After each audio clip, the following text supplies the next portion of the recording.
Part 1. The worst decision of my life. The most painful moment wasn't when I slept with him. It was when my husband looked me in the eyes and said, "Why?" That's when my heart stopped. That's when I knew I had sold myself. This story is based on true event. My name is Sonia, and I'm 35 years old. I've been married to my husband Joseph for 7 years. He's a quiet man, kind-hearted, and hardworking. He owns a small but growing business with his childhood friend John. The two of them are always together, business meetings, phone calls, late-night plans. If Joseph is the brain, John is the mouth. They move like brothers. They trust each other with everything. John is always around. He comes to our house to see Joseph at least 3 times a week. And every time, he looks at me the same way. I can't explain it fully, but I see it in his eyes, a softness, a hunger. A kind of attention that's too much for a married woman. At first, I ignored it. I told myself I was overthinking. But as time passed, I knew I wasn't crazy. He was watching me. Always watching. Sometimes, he would compliment me in front of Joseph. "Ah, Sonia, you're looking fresh today," or "This is your wrapper, eh? Joseph, you're a lucky man, oh." He always laughed after saying it, pretending it was nothing. Joseph would smile and nod. But I noticed the way John's eyes followed me even when I turned away. Still, I said nothing. I didn't want to cause trouble between two friends, especially business partners. So I kept quiet. Then one afternoon, when Joseph had traveled for a business deal, something happened that changed my life forever. It was a Tuesday. I remember because the sun was hot, and I was too tired to cook anything serious. I was at home alone. I had just finished sweeping and decided to boil water for tea. I wore only a short wrapper tied around my chest, nothing else. I was comfortable in my home. I wasn't expecting visitors. I didn't lock the door. That was my biggest mistake. As I stood in the kitchen, stirring the boiling water, I heard the front door creak open. My heart jumped. "Who's that?" I shouted.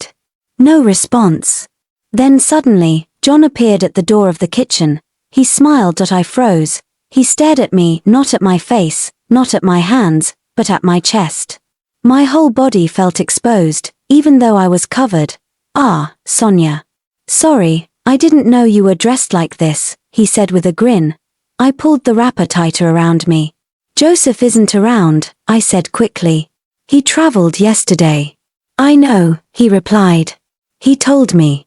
I just came to drop something. But since you're here alone, I need to ask you something." I turned away. My heart was already beating fast. "Ask me what?" He took a step closer. Then he said it. Just like that. "Can I see your nakedness for 5 seconds? For $1,000. I turned slowly and looked at him, shocked. "What?" He didn't blink. 5 seconds. That's all. No touching. Just look. I didn't know what to say. My mouth was dry. Then he said, "Okay, $5,000. Something inside me shook. You have to understand something. I was desperate. That week, I needed money. School fees were coming. My mother had called me earlier that morning, crying about rent. Joseph's money was tied up in the business, and I didn't want to stress him. We were already behind on a few bills. And now someone was offering me $5,000 just to look at me. I stood there, confused, ashamed, but tempted. "Transfer the money first," I said. He brought out his phone and showed me the transfer screen. Within seconds, I got an alert, $5 million. I looked at him. "Are you serious?" He nodded. I stood still, wrapper still tied tightly. Then slowly, I let it drop. I stood there for exactly 5 seconds. I didn't breathe. I didn't move. I just felt like a statue of shame. He smiled. A big, satisfied smile. Then he said something that made me lose all sense. "What if I give you another $5,000 and we make love?" I should have shouted. I should have chased him out of the house. I should have picked up my wrapper and locked the door. But I didn't. Maybe it was the money. Maybe it was the way he looked at me. Or maybe it was the devil whispering in my ear. I can't explain it. I just nodded. Yes, I said. 5 minutes. That's all it lasted. 5 minutes of weakness. 5 minutes that destroyed me. When it was over, I dressed quickly. He didn't say much. He just smiled again, brought out his phone, and made another transfer. $5,000. I had $10,000 now. But I felt poorer than I'd ever been. I sat in the bedroom after he left the kitchen. I didn't move. I just stared at the floor. The money was real. But so was my guilt. And then, I heard the door open again. Suddenly my husband arrives. And the real nightmare was just beginning. Part 2. The smile that broke me. I stayed frozen in the bedroom, trying to calm my breath. My body was still hot with shame. I didn't even hear Joseph's car when he arrived. I only knew he was home when I heard his voice in the living room. John, how far? My chest tightened. Yes, bro, I just came to drop something, John replied, calm like nothing ever happened. That I wrapped myself tightly in my longest wrapper and slowly crept to the edge of the bedroom door. I didn't want to face them, especially not John. Not after what had just happened between us. But I needed to know what he would say. Would he tell Joseph? Would he laugh about it later?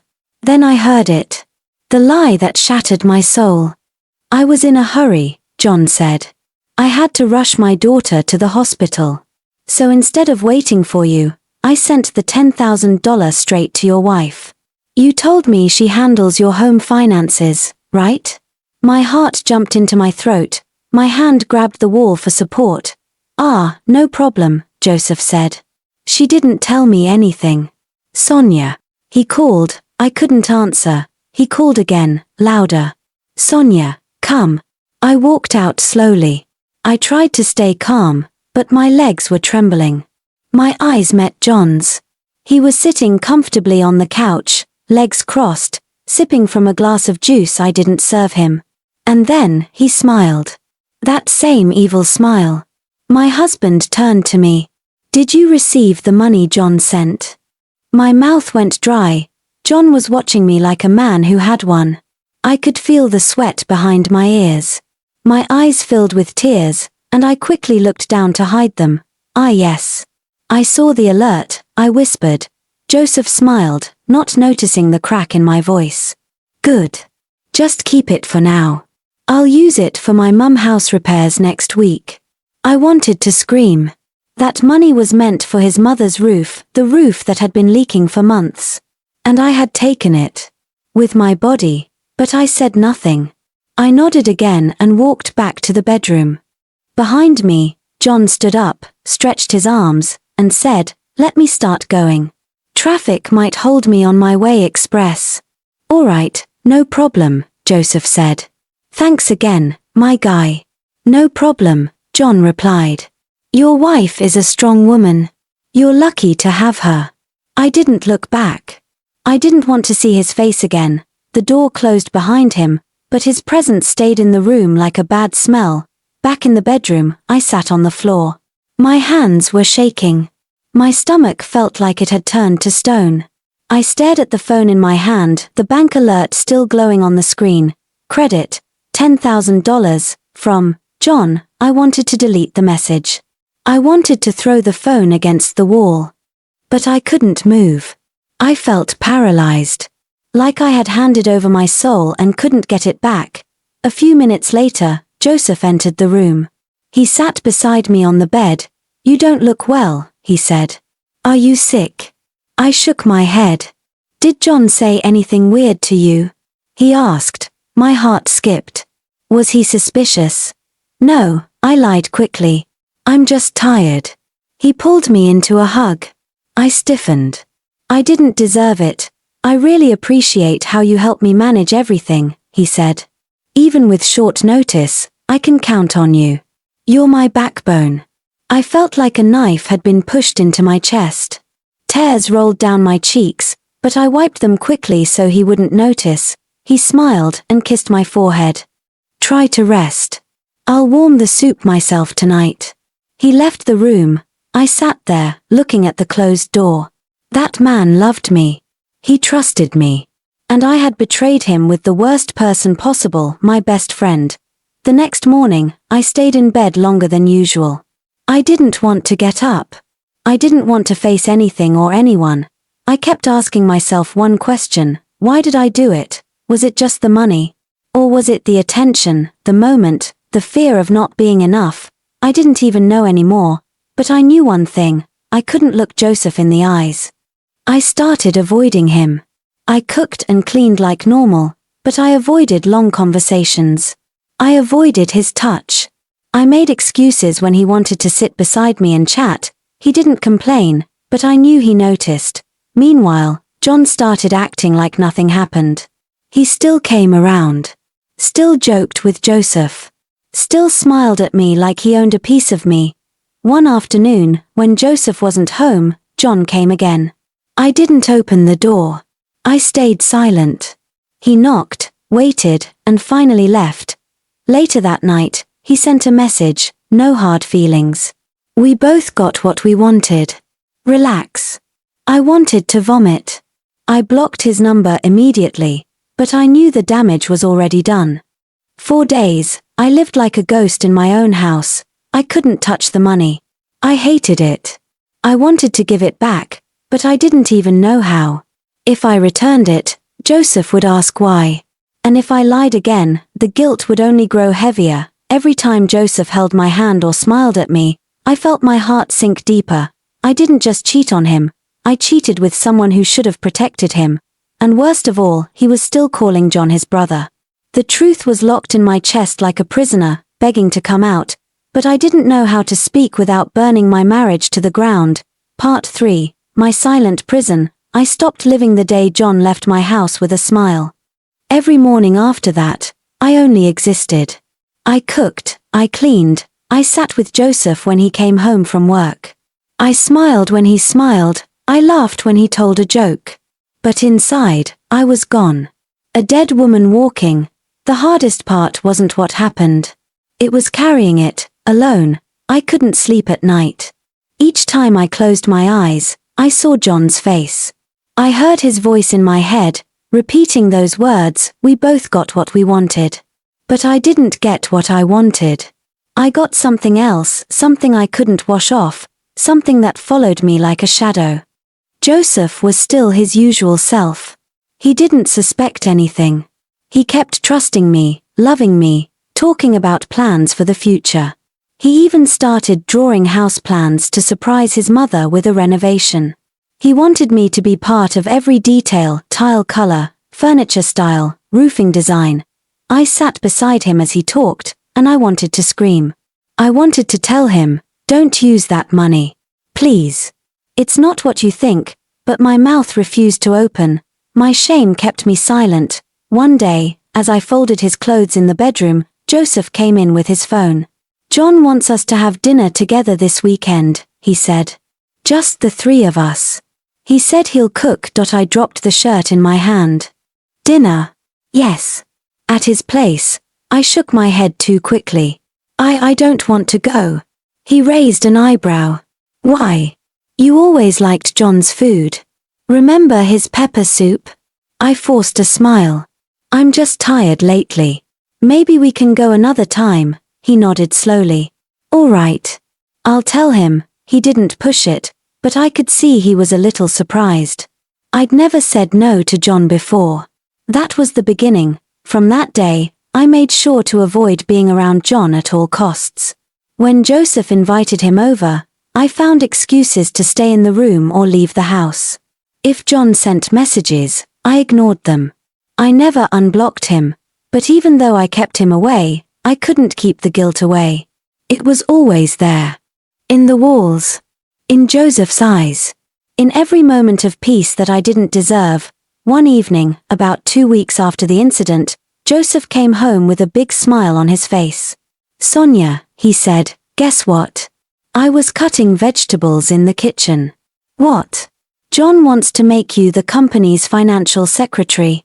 I froze. He continued, excited. He said you're smart and trustworthy.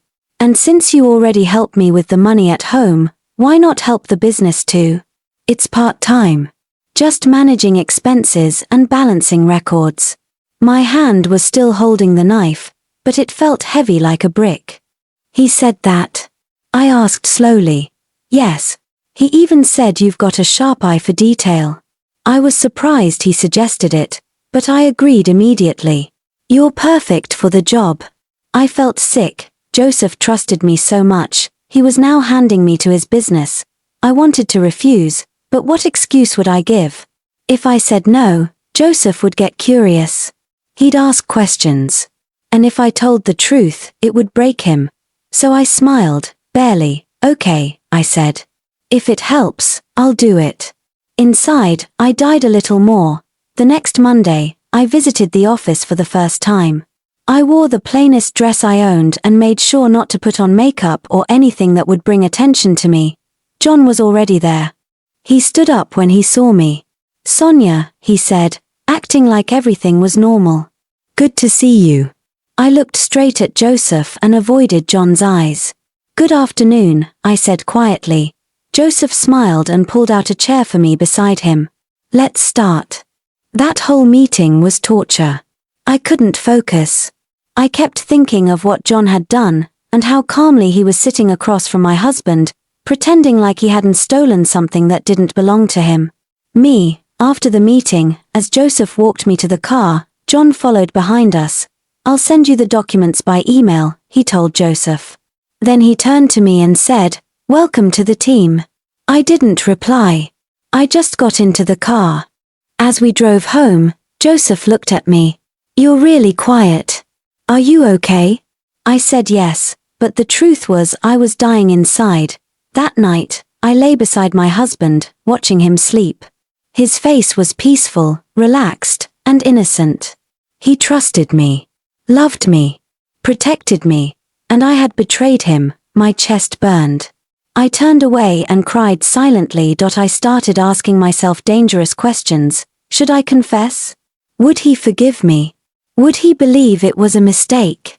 Would he blame me or his friend? Would he hate me forever? I didn't have answers, but I knew this silence couldn't last. Something had to give. A few days later, something strange happened. Joseph came home quiet, not smiling, not talking. What's wrong? I asked. He didn't reply. Later that evening, he finally spoke. Sonia.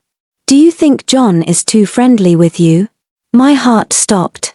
What do you mean? I asked slowly. He looked at me, seriously. Just something that crossed my mind. Maybe I imagined it. I quickly shook my head. I avoid him as much as I can. You've seen it. He nodded. Yes, you've changed around him. That's what made me wonder. I held his hand. I don't like how he behaves sometimes. That's why I keep my distance. But I didn't want to upset you. He stared at me for a long time. Then he said, if there's ever anything you need to tell me. Anything at all. Promise me you will. I looked down. I promise, I whispered. But I didn't keep that promise. Not yet, because my shame still owned me.